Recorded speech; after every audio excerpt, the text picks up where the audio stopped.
여러분 반갑습니다. 저는 25년 동안 황혼연애 상담을 해온 이민자입니다. 이 나이에 사랑 이야기하면 괜히 웃음부터 나오시나요? 이 나이에 무슨 연애야. 자식들 보기 민망하지. 괜히 마음 줬다가 상처만 더 크지. 하지만요. 제가 상담실에서 매일 듣는 말은 전혀 다릅니다. 선생님, 밤이 너무 길어요. 누군가랑 손만 잡아도 좋겠어요. 이 나이에 외로움이 이렇게 무서운 줄 몰랐어요. 황혼연애는요, 젊을 때보다 훨씬 조심스럽습니다. 잃을 게 많으니까요. 체면도 있고, 자식도 있고, 상처의 기억도 있으니까요. 그래서 더 깊습니다. 그래서 더 진짜입니다. 오늘은 황혼연애에서 상대가 이미 마음을 열었을 때 보내는 결정적인 신호들을 말씀드리겠습니다. 말로는 절대 하지 않지만 몸과 행동으로는 이미 허락한 신호들입니다. 이 신호만 읽을 수 있다면 괜히 혼자 물러나 후회하는 일은 없으실 겁니다. 첫 번째 신호입니다. 함께 있어도 서두르지 않을 때 약속이 끝났습니다. 밥도 다 먹었고 차도 다 마셨습니다. 그런데요, 누가 먼저 일어나질 않습니다. 집에 갈 시간인데도 조금만 더 앉아 있을까요? 이 말이 나옵니다. 황혼연애에서 이건 굉장히 큰 신호입니다. 나이가 들수록 사람은 에너지를 아낍니다. 쓸데없는 시간, 의미 없는 만남, 절대 길게 끌지 않습니다. 그런데도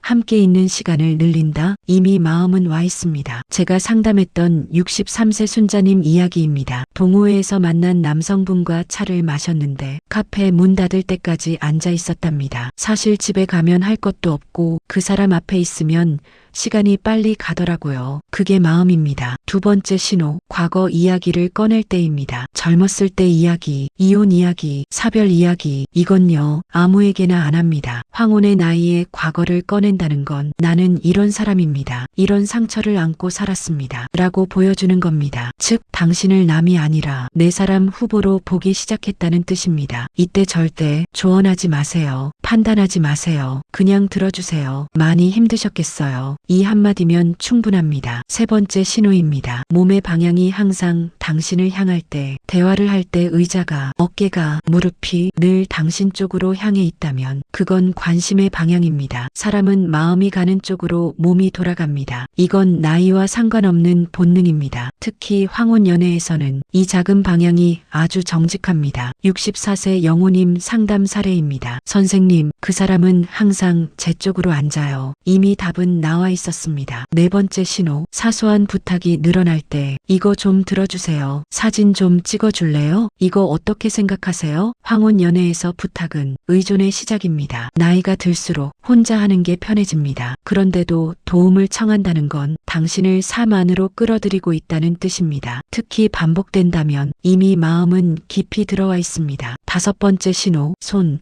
온기, 건강 이야기가 나올 때 요즘 손이 자꾸 차요. 허리가 시큰하네요. 이젠 누가 옆에 있으면 좋겠어요. 이건 단순한 푸념이 아닙니다. 황혼연애에서 몸 이야기는 마음 이야기입니다. 나 혼자 늙고 싶지 않다. 이 말의 다른 표현입니다. 이때 필요한 건 해결책이 아닙니다. 병원 가보세요 아닙니다. 그냥 손 한번 잡아주세요. 그게 100번의 말보다 큽니다. 일곱 번째 신호입니다. 미래 이야기에 당신이 자연스럽게 포함될 때입니다. 다음에 여기 다시 와볼까요? 이 계절엔 어디가 좋을까요? 나중에 몸만 괜찮으면 여행도 가고 싶네요. 이 말들 속에 당신이 빠져있지 않다면 모르겠습니다. 하지만 그 문장 끝에 늘 같이라는 여백이 있다면 이미 마음은 결정된 겁니다. 황혼연애에서 미래 이야기는 희망이 아니라 각오입니다. 나이가 들수록 사람은 미래를 쉽게 말하지 않습니다. 체력도, 돈도, 시간도, 현실이 먼저 떠오르니까요. 그럼에도 불구하고 미래를 꺼낸다는 건 당신이 그 그림 안에 있었으면 좋겠다는 뜻입니다. 여덟 번째 신호, 아플 때 가장 먼저 연락이 올 때입니다. 오늘 병원 다녀왔어요. 몸이 좀 안 좋아서요. 괜히 전화했네요. 이건요, 괜히가 아닙니다. 황혼의 나이의 아픔은 혼자 견디기 가장 힘든 감정입니다. 그 순간 떠오른 사람이 바로 당신입니다. 상담했던 70세 민호님이 이렇게 말씀하셨습니다. 아플 때 제일 먼저 생각난 사람이 그 사람이더라고요. 이건 사랑입니다. 아주 깊은 아홉 번째 신호, 자식 이야기를 조심스럽게 꺼낼 때입니다. 이야기입니다. 황혼 연애에서 자식은 마지막 장벽입니다. 그 이야기를 꺼낸다는 건 당신을 자기 인생이 중요한 영역 안으로 들이겠다는 뜻입니다. 아이들이 뭐라 할지 모르겠어요. 혹시 불편하진 않으세요? 이 말 속에는 허락을 구하는 마음이 있습니다. 이때 절대 다 이해합니다만 말하지 마세요. 천천히 가도 괜찮아요. 이 말이 더 필요합니다. 10번째,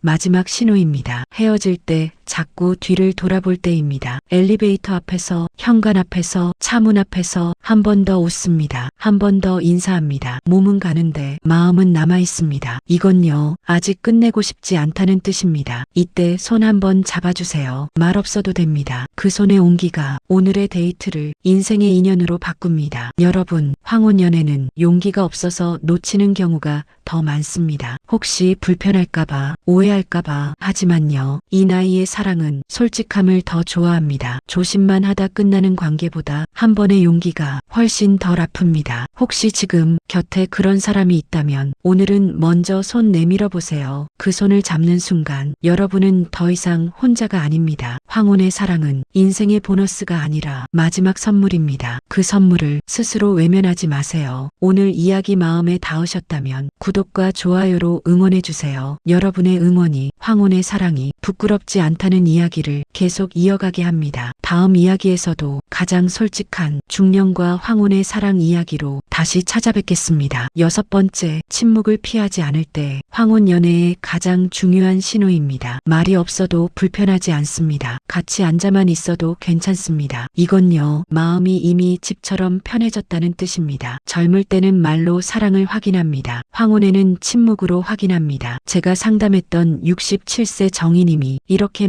말씀하셨습니다. 선생님, 그 사람 옆에 있으면 아무 말 안 해도 외롭지 않아요. 이게 황혼 연애입니다. 여러분, 황혼의 사랑은 늦은 게 아닙니다. 마지막으로 가장 솔직해지는 사랑입니다. 더 이상 계산하지 않고, 더 이상 꾸미지 않고 그냥 함께 늙고 싶은 사람을 찾는 겁니다. 혹시 지금 곁에 그런 사람이 있다면 신호를 놓치지 마세요. 먼저 손 내미는 용기, 그게 인생을 바꿉니다. 여러분이 사랑 앞에서 용기 내시듯 저에게도 구독과 좋아요로 힘을 주세요. 황혼의 사랑이 부끄러운 게 아니라 가장 아름답다는 걸 계속 이야기하겠습니다. 7번째 신호입니다. 미래 이야기에 당신이 자연스럽게 포함될 때입니다. 다음에 여기 다시 와볼까요? 이 계절엔 어디가 좋을까요? 나중에 몸만 괜찮으면 여행도 가고 싶네요. 이 말들 속에 당신이 빠져있지 않다면 모르겠습니다. 하지만 그 문장 끝에 늘 같이라는 여백이 있다면 이미 마음은 결정된 겁니다. 황혼 연애에서 미래 이야기는 희망이 아니라 각오입니다. 나이가 들수록 사람은 미래를 쉽게 말하지 않습니다. 체력도, 돈도, 시간도, 현실이 먼저 떠오르니까요. 그럼에도 불구하고 미래를 꺼낸다는 건 당신이 그 그림 안에 있었으면 좋겠다는 뜻입니다. 8번째 신호,